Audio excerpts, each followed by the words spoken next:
Alors, c'est parti. Bonsoir, bonjour, bonne nuit. Ça dépend quand vous lirez cette vidéo.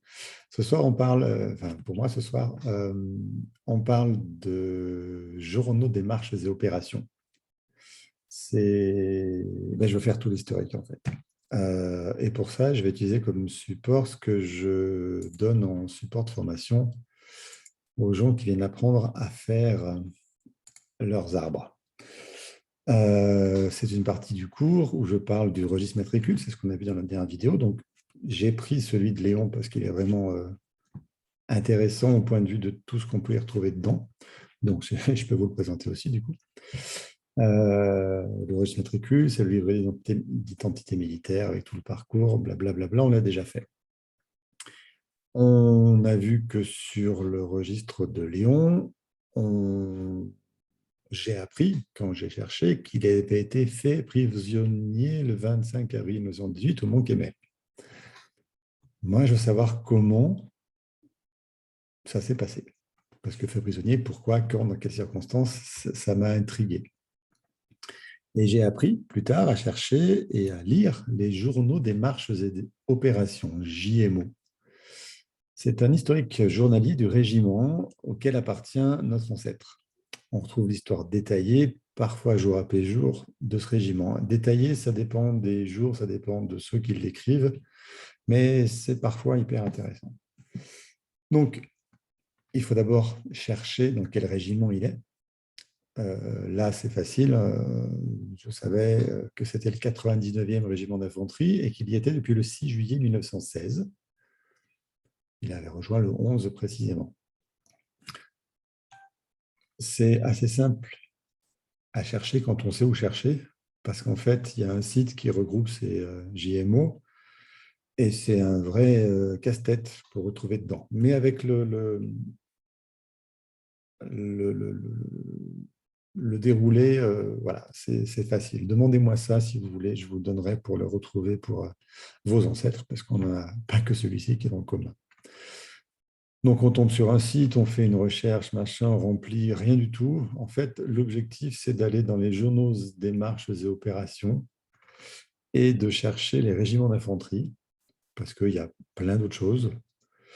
Du coup, retrouver le numéro du régiment, donc le 99e, comme j'ai fait ici, et trouver la bonne date du bon dossier, parce qu'il y en a globalement un par année. Il y a parfois des petites difficultés, des petites choses différentes. Et puis là, vous cliquez sur consulter les images et vous trouvez ce genre de truc. Et c'est assez génial parce qu'effectivement, il y a des plans, il y a des explications. Alors, il y a pas mal de jargon militaire, d'abréviations. On met un petit peu longtemps à se faire l'écriture, mais globalement, on saisit le sens. Et moi, j'étais tout content parce que j'avais trouvé ce qui me semblait le meilleur. Eh bien, non, en fait. J'ai été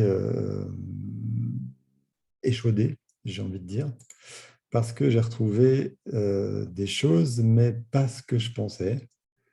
Je vais vous montrer. Je vais fermer celui-là maintenant. Je repars. Hop, l'image, ça sera plus simple. Ça, c'est la copie du régiment, journal des marches et opérations du régiment de Léon. Il est déjà dans le régiment, puisque là, on est en... Hop là, pas trop grossière. Voilà, on est le 5 avril. Je sais que c'est 1918. Il se passe plein de choses, blablabla, mutation des capitaines. Et le 8, c'est pas là qu'ils partent. Le 12 avril, les unités du régiment s'embarquent à la gare de Belfort, parce qu'ils sont dans l'est de la France. Et ils partent par train, bien sûr, c'était le moyen de transport à l'époque, par régiment, bataillon, etc. Par numéro, régiment, bataillon. Et ce qui est intéressant là-dedans, c'est qu'on va voir tout leur itinéraire. C'est assez drôle de voir par où passait le train à l'époque.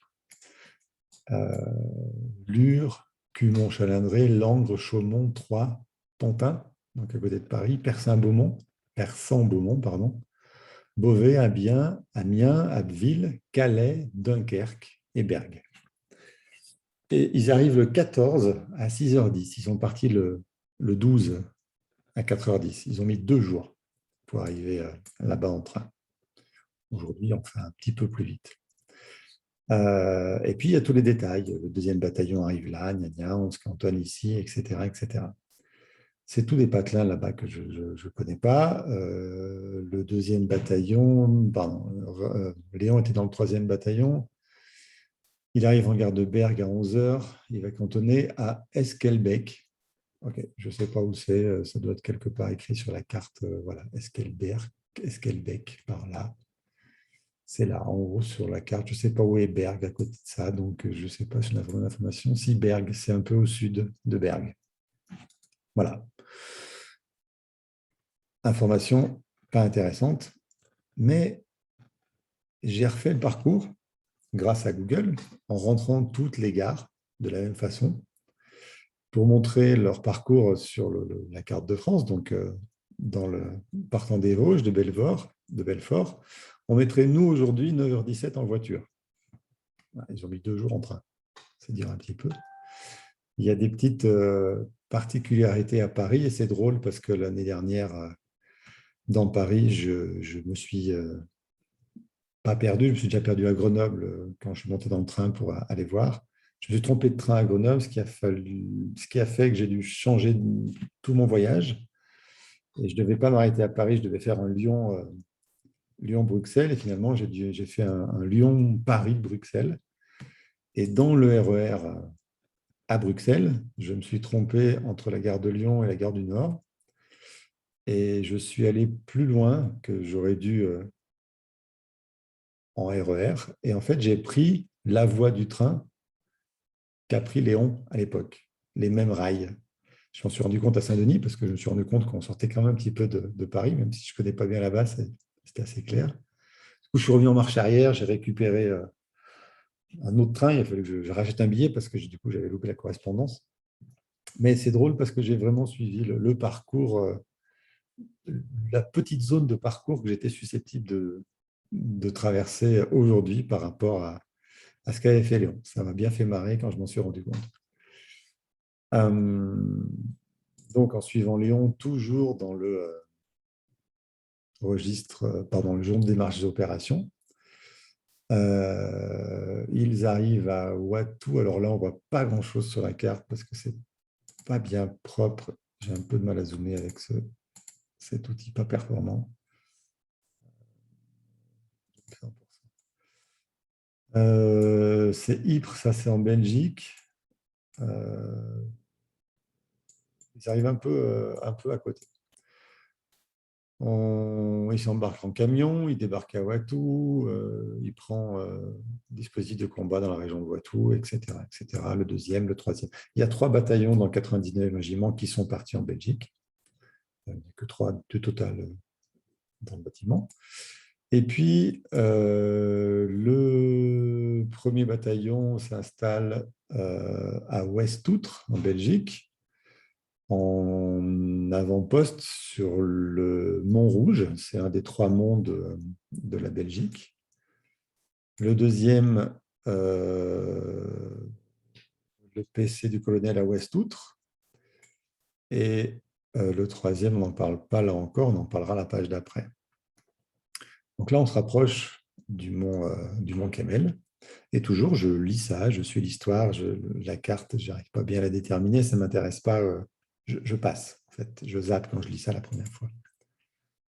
Là, c'est une carte plus précise qu'on a vraiment dans le registre, dans le journaux des marches des opérations. Ils sont arrivés à Bergue, là-haut. On va essayer de faire un zoom pas trop mauvais pour une fois. Ils sont arrivés à Bergue, là-haut. Ils ont dormi à Esquelbecq et ils sont rentrés. Alors là, c'est la frontière. Popringe, voilà, Westoutre, juste après la frontière. Et là, on voit un petit peu le mont Kemmel, qui est ici, là c'est écrit mont Kemmel, à côté du village de Kemmel, le mont Rouge, et puis le mont Noir qui est en France. Donc, ils vont s'installer là parce que c'est la place qu'ils ont été déterminée, qui leur a été déterminée par toutes les compagnies, régiments et armées, parce qu'on a ici des armées anglaises qui sont en place à l'époque, qui luttent contre les Belges depuis des mois, qui n'arrivent pas à repousser. C'est d'ailleurs pour ça que les Français sont venus en renfort à l'armée anglaise. Bref, la carte, voilà, je regarde juste aujourd'hui où c'est Westwood, parce que je savais que c'était à côté du Mont-Rouge et que le Mont-Rouge, c'était juste derrière le Kemmel, donc j'avais déjà vu ça. Mais on peut trouver tous ces genres de détails.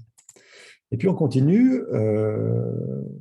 Le 17 au matin, alors j'ai entouré un petit peu ce qui nous intéressait. Le 17 avril au matin, il commence à se placer. Et là, le 3e bataillon, hop, on voit qu'il s'est porté pendant la nuit d'Abrel à Westwood, puis après un repos de Westwood au Mont Kemmel, où il va prendre position. Donc le 3e bataillon, celui auquel appartient Léon, 3e bataillon avec plein de compagnies, et il y en a, je ne sais plus, 5 ou 6 à l'intérieur, dont la 10e, la 11e, la 3e compagnie de mitrailleurs dans laquelle est Léon. Il s'établit sur les contreforts nord du mont, à cheval sur la route de la Clite, à Kemmel, et avec des éléments à la côte 100, c'est-à-dire à l'altitude 100, un petit manchon à l'ouest du village de Kemmel. Donc si on rezoome sur la carte, je ne sais pas si on pourra... Non, pas tout de suite, on ne verra pas là. Mais c'est clair, ils sont sur le mont et leur boulot du 3e bataillon, c'est de tenir ça. Le colonel du 3e bataillon porte le PC au Mont Kemmel, où il arrive à 16 heures. Il s'installe dans un abri souterrain déjà occupé par les Anglais. Donc là, ça y est, on va commencer. Donc moi, c'est là que ça commence à être intéressant. On va enfin savoir ce qui s'est passé. Par contre, on est sur le 17 avril, et ils disent quand même que l'action d'artillerie s'est maintenue violente toute la journée, c'est-à-dire qu'ils se sont fait bombarder toute la journée par les Allemands. Il y a de grosses pertes, notamment au 3e bataillon, 130 environ. Donc il y a 130 morts au 3e bataillon, juste la première journée où ils arrivent. Je n'ai pas réussi à savoir combien de soldats il y a dans ce bataillon au départ. J'ignore ça, je ne sais pas où le trouver. Globalement, un régiment, c'est 2000 et quelques hommes, à peu près, de ce que j'ai pu lire.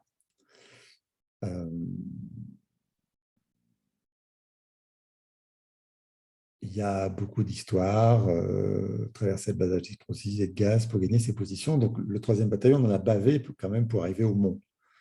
Et ils ont eu des pertes. La page d'après,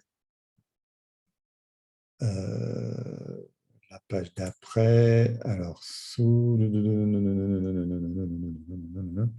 voilà, une patrouille commandée par le lieutenant Machin de la 2e compagnie pénètre dans la ferme d'Ougal, c'est un lieu local, je ne sais pas où c'est, je n'ai pas la carte précise, et ramène 8 prisonniers que le 61e régiment d'infanterie a fait. Et là, on a un petit texte du 18 au 28 avril, du 18 au 26 avril. Ces journées font l'objet d'un fascicule spécial annexé au présent journal de marche. Fascicule concernant les journées du 17 au 26 avril, voire dossier historique. Et ensuite, on passe au 27 avril. Donc là, le journal des marches d'opération, il ne nous apprend rien. Et j'en ai lu d'autres pages sur ce régiment-là. Il y a plusieurs fois où c'est fait. Toutes ces journées spéciales, c'est un fascicule spécifique qui n'est pas disponible sur le site, que j'ai demandé en octobre l'année dernière, que je n'ai toujours pas, à cause du Covid, à cause de je ne sais pas quoi, à cause de que peut-être qu'il n'existe pas. Donc, j'ai mis en branle des choses. J'ai demandé à l'amicale du 99e régiment d'infanterie s'ils avaient des connaissances qui permettaient de trouver ce truc. Normalement, c'est dans les archives de Vincennes, mais pour ça, il faudrait que les gens les recherchent et qu'ils nous les diffusent. Normalement, ça fait partie de leur boulot. Et à la fin du journal des marches d'opération, il y a bien une liste de documents annexés au présent journal de marche. Le rôle du 99e dans la défense des Monts, 17-27 avril, le 89e dans la montagne de Reims, 29 mai, 12 juin, et puis après en Champagne, 26 septembre, 6 octobre, et puis après en octobre et novembre dans l'Aisne. Donc là, c'est toutes les grandes batailles auxquelles a participé le 99e, qui ne sont pas dans les journaux des marches d'opération. Et c'est principalement pour ça, je pense, en tout cas, que à un moment donné, quand il a été question de rendre hommage aux soldats qui ont participé à ça ou ça, ben, ce document, il est à part du journal des marches d'opération, il n'est pas lisible par les personnes qui l'ont épluché. Et donc, on ne sait pas ce qui s'est passé. Donc, comme on ne sait pas ce qui s'est passé, ben, on ne peut pas en parler. Et c'est ce que j'ai découvert, moi, sur le Mont, comme je disais dans l'autre vidéo, dans le texte de la cagnotte, pardon. Il n'y a aucune trace du 99e régiment d'infanterie sur les deux monuments qu'il y a au Mont. On verra ça après, il y en a deux sur le Mont. Et moi, quand j'ai cherché, quand je suis arrivé là, ok, je fais quoi? Je ne sais pas. Je ne savais pas chercher, je ne savais pas quoi faire. Donc, j'ai abandonné. Là, ça a duré, je ne sais pas, peut-être, j'arrive plus à chiffrer quand j'ai fait les premières recherches, il y a peut-être 4 ou 5 ans. Et puis, pour faire ma formation, pour améliorer plutôt la formation que j'avais commencé à faire pour les gens, je me suis souvenu que j'avais cherché des documents pour un ancêtre, j'ai retrouvé tout ça et puis j'ai tout replacé. Et c'est en faisant mon cours pour les élèves que je me suis dit, mais il y a bien quelque chose qui existe. Ce Montkémel, c'est quoi? Et ben, j'ai tapé Montkémel sur Google et puis j'ai trouvé tout le reste, dont le livret du capitaine Pinson qui raconte l'histoire. Et ça, c'est l'objet du prochain ou du dernier épisode avant notre voyage samedi en Belgique. Alors, je ne vous cache pas que je suis un peu tendu ce soir. J'ai reçu le support de la plaque qui a été fait par un ferronnier en face de chez moi. Je vais le chercher tout à l'heure, je l'ai peint, tout va bien. J'ai reçu le petit insigne du 90e régiment d'infanterie qui est en métal peint. Je vais le découper pour pouvoir le coller sur la plaque. Yannick va apporter son tube de colle matériaux qui va m'aider à le faire là-bas sur place. Mais j'ai toujours pas la plaque et le marbrier ne l'a pas eu aujourd'hui. Je l'ai eu ce soir là à 10h par SMS et il espère qu'il va arriver demain. Donc peut-être que demain je n'aurai pas la plaque. En tout cas, elle ne sera pas arrivée chez le marbrier à Grenoble. Donc mon intention, moi, c'est de la voir lui le matin pour qu'il valide auprès de son fournisseur qu'elle est bien dans le canon de livraison. Et si jamais la plaque n'était pas dans le canon de livraison, j'irai la chercher directement chez le fournisseur qui l'a gardé une journée de plus pour finir ou pour je ne sais pas quoi. Mais voilà, vendredi soir, je l'aurai puisque c'est c'est l'objectif pour ce week-end. Il y a encore des freins. C'est assez drôle, mais on va y arriver et puis ça va marcher. Voilà, la suite sur la prochaine vidéo. À bientôt. Merci.